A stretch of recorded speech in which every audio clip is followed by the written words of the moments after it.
TSX میں شدید مندی، 100 انڈیکس میں 13,000 سے زائد پوائنٹس کی کمی۔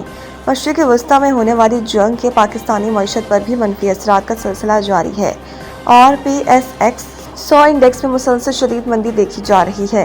آج کاروباری ہفتے کے پہلے روز پاکستان اسٹاک ایکسچینج میں کاروبار کا منفی آغاز ہوا اور ایک موقع پر 100 انڈیکس 9,780 پوائنٹس کی کمی سے 14,07,715 پر ٹریڈ کرتا دیکھا گیا۔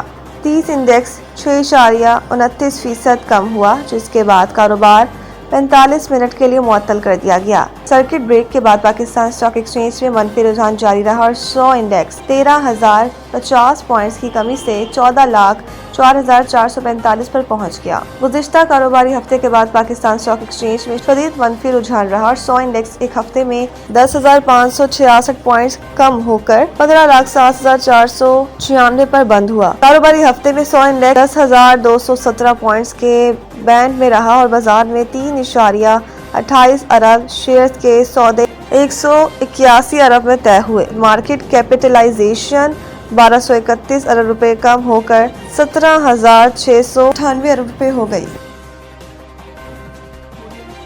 مشرق وسطیٰ جنگ کے اثرات، عالمی منڈی میں خام تیل کی فی بیرل قیمت $100 سے بڑھ گئی۔ مشرق وسطیٰ میں بڑھتی کشیدگی کے باعث عالمی منڈی میں خام تیل کی قیمتیں بلند ترین سطح پر پہنچ گئی۔ رپورٹ کے مطابق مشرق وسطیٰ میں جاری جنگ اور امریکہ کے آبنائے ہرمز کھولنے میں ناکامی کے بعد عالمی منڈی میں خام تیل کی فی بیرل قیمت $100 سے بڑھ گئی۔ برنٹ خام تیل کی قیمت 23% اضافے سے $114.37 فی بیرل تک پہنچ گئی، جبکہ امریکی خام تیل 27% بڑھ کر $115.11 فی بیرل کا ہو گیا۔ ماہرین کا کہنا ہے کہ مشرق وسطیٰ میں جنگ طویل ہوئی تو تیل $120 فی بیرل تک جا سکتا ہے۔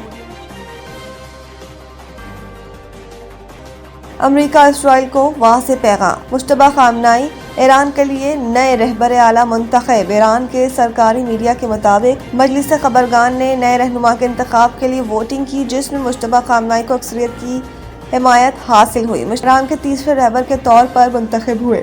نو منتخب سپریم لیڈر مشتبہ خامنائی ایران کے اعلیٰ ترین سیاسی اور مذہبی منصب کے لیے رہنما ہوں گی اور ملک کی داخلہ اور خارجہ پالیسیز پر ان کا اثر نمایاں ہوگا۔ سرکاری میڈیا نے سپریم لیڈر کے منصب پر مشتبہ خامنائی کی تعیناتی کو تاریخی فیصلہ قرار دیا۔ ایران کی مجلس خبرگان نے قوم سے اتحاد برقرار رکھنے اور ایرانی عوام سے نئے سپریم لیڈر سے وفاداری کا عہد کرنے کی اپیل کرتے ہوئے کہا ہے کہ موجودہ حالات میں قومی اتحاد اور یکجہتی ضروری ہے۔ رپورٹس کے مطابق مشتبہ خامنائی کئی دہائیوں سے سپریم لیڈر کے قریبی حلقے میں ایک بااثر شخصیت سمجھے جاتے رہے اور ان کے پاس دوران انقلاب کے ساتھ بھی گہرے تعلقات بتائے جاتے ہیں۔ انہوں نے جانشینی کے معاملے پر کبھی کھل کر بات نہیں کی۔ ایران کی مسلح افواج کی قیادت نے نئے سپریم لیڈر مشتبہ خامنائی سے وفاداری کا عہد کر لیا اور کہا کہ نئے سپریم لیڈر مشتبہ خامنائی کے بیان پر عمل کرنے کے لیے تیار ہیں۔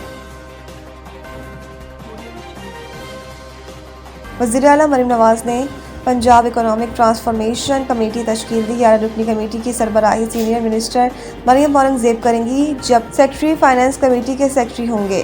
ذرائع کے مطابق Punjab economic transformation committee district level economic mapping کے ذریعے پوٹینشیل کی نشاندہی کرے گی اور اکنامک ٹرانسفارمیشن کمیٹی اضلاع میں انڈسٹری کلسٹر بنانے کے لیے سیکٹرز کی ترجیحات کا تعین کرے گی۔ اکنامک ٹرانسفارمیشن کمیٹی قابل عمل اشارے اور قلیل المدتی اور وسیع المدتی ٹائم لائن بھی مقرر کرے گی، جبکہ کمیٹی پرائیویٹ سیکٹرز کے اسٹیک ہولڈر سے مشاورت کے بعد سیکٹر وائز قابل عمل پلان تیار کرے گی۔ اطلاعات کے تحت economic transformation committee skill development programme کے ذریعے متعلقہ انڈسٹری کی ضرورت کے مطابق ہیومن ریسورسز تیار کرنے پر توجہ دے گی، تاہم کمیٹی مقامی طور پر تیار کردہ ویلیو ایڈڈ پروڈکٹ کو گلوبل ویلیو چین کے ساتھ منسلک کرنے کے لیے بھی اقدامات کرے گی۔ PSL کے 11ویں ایڈیشن کا مجوزہ شیڈول سامنے آ گیا، جس کا اعلان اگلے ہفتے متوقع ہے۔ تفصیلات کے مطابق افتتاحی میچ 26 مارچ کو لاہور قلندرز اور حیدرآباد کنگز کے درمیان قذافی اسٹیڈیم لاہور میں کھیلا جائے گا۔ قذافی اسٹیڈیم لاہور 3 مئی کو فائنل سمیت 2 پلے آف دی میچز کی میزبانی بھی کرے گا۔ ذرائع کا کہنا ہے کہ راولپنڈی کو پہلے کوالیفائنگ میچ کی میزبانی دی گئی۔ تمام 8 ٹیمیں پہلے مرحلے میں 7 میچز کھیلیں گی، جبکہ دوسرے مرحلے میں تمام ٹیمیں 2 گروپوں میں 3 میچز کھیلیں گی۔ لاہور قلندرز، کوئٹہ گلیڈیٹرز، کراچی کنگز اور حیدرآباد کنگز ایک گروپ میں ہوں گے، جبکہ اسلام آباد یونائیٹڈ، پنڈیز، پشاور زلمی اور ملتان سلطانز دوسرے گروپ میں ہوں گے۔ پہلا کوالیفائر 28 اپریل کو راولپنڈی، پہلا ایلیمینیٹر 29 اپریل کو لاہور اور تیسرا ایلیمینیٹر 1 مئی کو لاہور میں کھیلا جائے گا۔